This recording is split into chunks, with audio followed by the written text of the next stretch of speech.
咱们唱歌。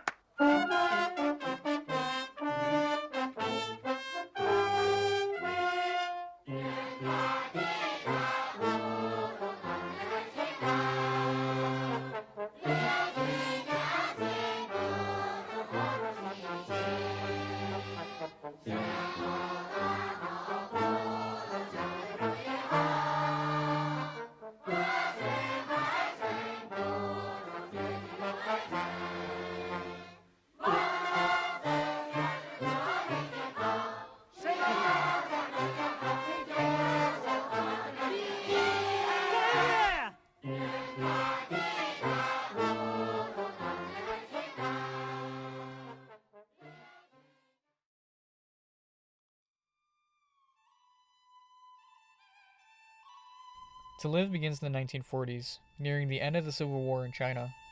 We follow Fugui, a gambler born into wealth with a wife, kids, and a knack for puppetry.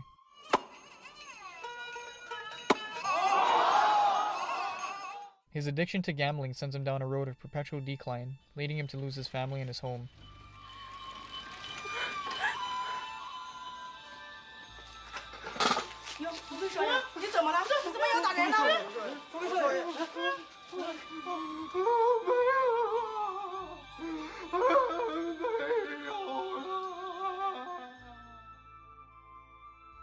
Fortunately, Fugui begins to turn his life around, and through hard work he's able to reconnect with his wife and family.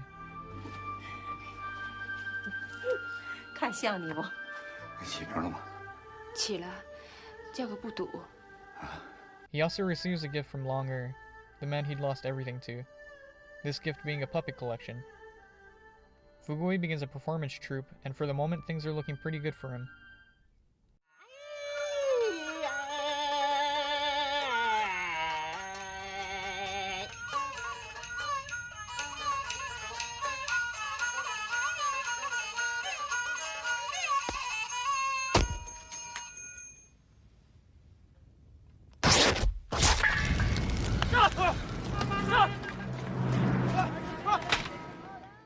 Fugui is suddenly inducted into the Nationalist Army, and it's at this point that the film drastically shifts from being solely about Fugui to the environment around him. In this case, it's an environment where death is imminent and in striking numbers, bodies piling up around him and the threat of the People's Army approaching and swarming him like a wave. This proverbial wave swarming Fugui here will also swarm his hometown and beyond. And by the time Fugui returns to the place he'd once been familiar with, everything has changed.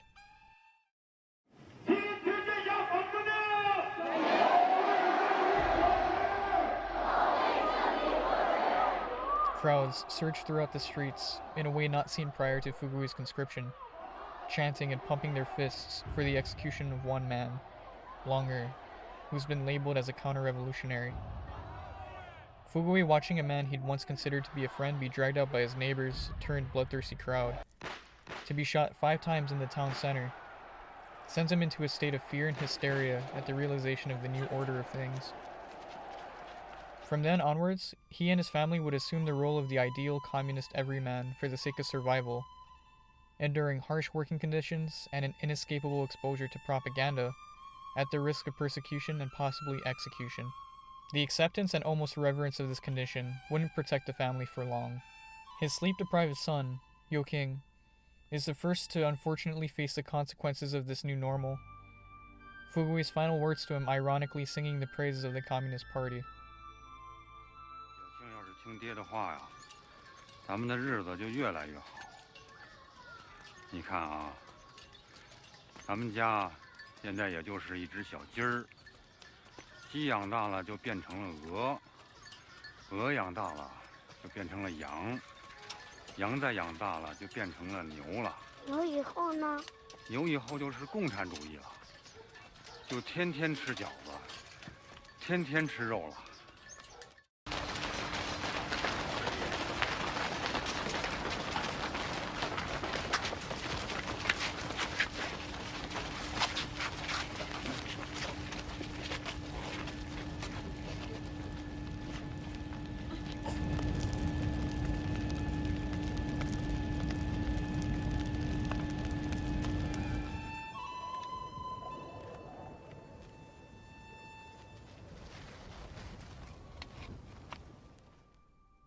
Years would pass amidst the mourning of Yu Qing's death, and the family would slip again into the routine of normality.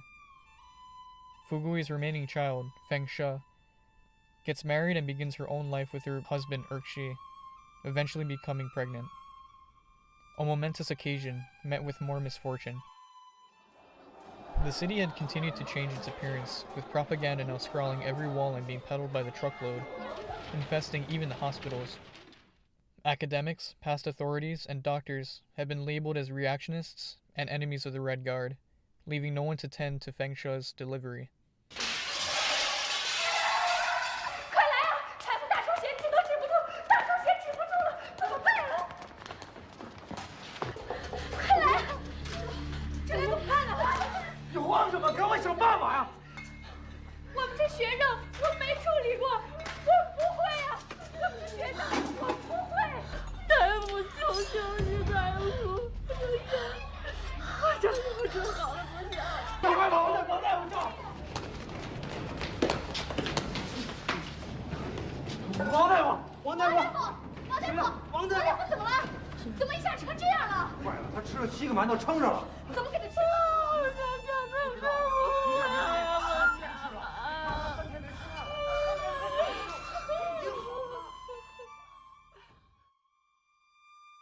Years later, the family is left to reflect, almost reminiscingly, on this haphazard time. The vibrant imagery of Mao and the Communist Party has faded from the walls and from the household, yet their spirits remain deeply ingrained within the family's psyche. Beaten, abused, and suffering like someone with Stockholm Syndrome, it was never once the government's fault, but instead their own faults. 父亲，娘对不起你，娘不该让你去学校，娘应该把你爹拦住，不该让你去学校。哎呀，想起来那时候我要给王大夫少买几个馒头就没事了。王大夫准能把他凤霞救活了，他是教授。你爹他一到这儿来就唠叨了，让爹说吧。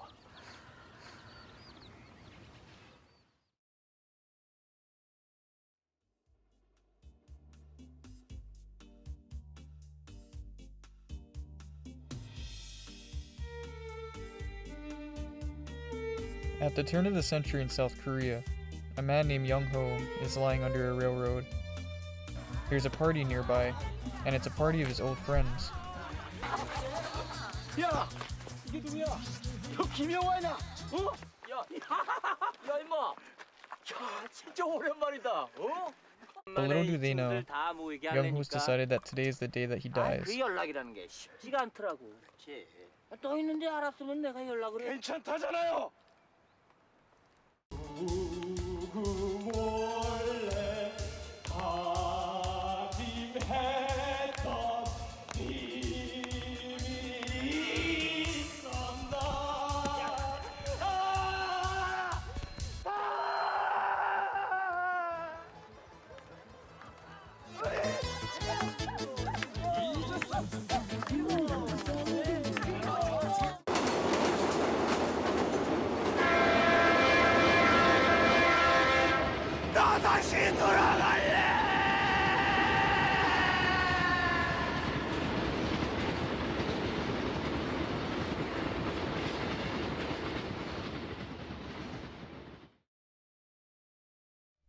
This marks the end of Young Ho's life, but the start of his story. The film then proceeds to take us back through Young Ho's life in reverse, starting from the weeks before his death to his life as a bright-eyed college student. His life as an adult is a loveless one, rife with infidelity, violence, and regret. Before becoming the president of some sort of business, he was a police officer. And before becoming a police officer, Young Ho had spent time conscripted in the military. During his service in the military, a mandatory conscription young men in South Korea are subject to, he would go through something that would change his life forever. The Chun regime of the 1980s gave way for many abuses of governmental power, culminating in the Gwangju uprising, where thousands of civilians were killed by military forces. Young Ho took part in this event. injuring himself permanently.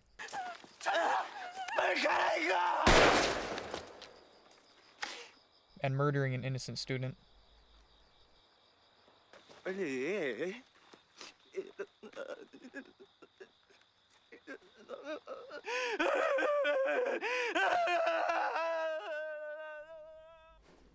After his service in the military, he would become a police officer and begin the arduous process of suppressing his emotions, conforming to the toxic mentality the military instilled in him. Becoming a police officer to take out his aggression on altruistic college students. Literally running himself in circles in an attempt to escape his past and the innocence that existed there.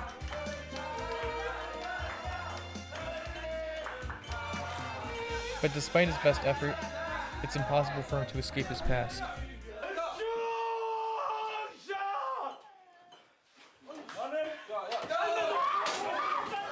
Everyone in this film wonders why Young-ho assumes the role of police officer, despite him not seeming the type on the surface. 영호 씨 고향의 식구들이 영호 씨가 왜 경찰이 됐는지 모르겠대요. 전혀 이미지가 아니에요. His drive is psychological strain and repressed traumatic experiences, a common condition that stems from his militarization that he and many other young men endured. This condition would go unchecked throughout the rest of his life. It would seem that his past would be forgotten by everyone but him. Whether or not people were aware of the situation, or if they, like the partygoers at the area of his death, were simply too jaded to care about it, the events show a certain attitude of disinterest and cognitive dissonance that allowed for indulgence within the dystopia, the wounds of militarization being masked by a people that had become complacent and accepting, slowly being forgotten. But for Young-ho, it's impossible for him to forget, and it's too much to bear.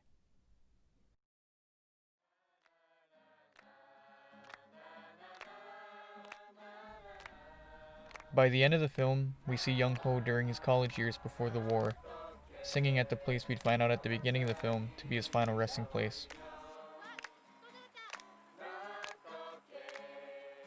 As he moves away to lay underneath the railroad with tears in his eyes, much like how we see him at the beginning of the film, the intent of Peppermint Candy becomes clear. Much like how Young-ho recognizes that this is where he'll die years before it happens, Peppermint Candy recognizes the death of an era.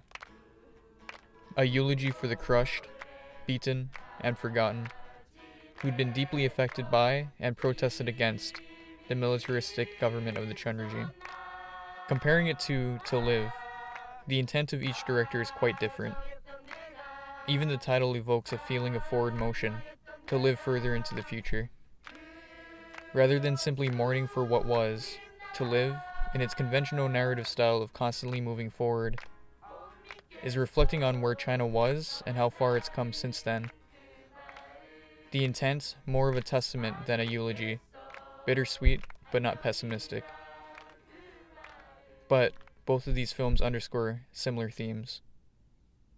What both of these films do, ultimately, is allow us a window into the lives of two different peoples that have been subjugated to incredible trauma. Casualties were sustained in both cases, the perpetrators being governments that pervade them, and drastically changing and cutthroat environments where the opposition, innocent civilians, may be subject to execution. This instilled a common attitude between both of these populations, one that was scared, indulgent, abused, and complacent. And although the memories and feelings of these times are slowly fading, slowly being forgotten, these two films cement this history in film so that it can't be forgotten. A kinship between two different countries that exist as a reminder of the dark times of the 1900s, what it's done to these two different countries, and its sustained effect beyond. 老爷，小鸡什么时候长大呀？小鸡很快就长大了。长大以后呢？长大以后啊，鸡长大了就变成了鹅，鹅长大了呢变成了羊，羊长大了就变成了牛，牛以后呢？牛以后，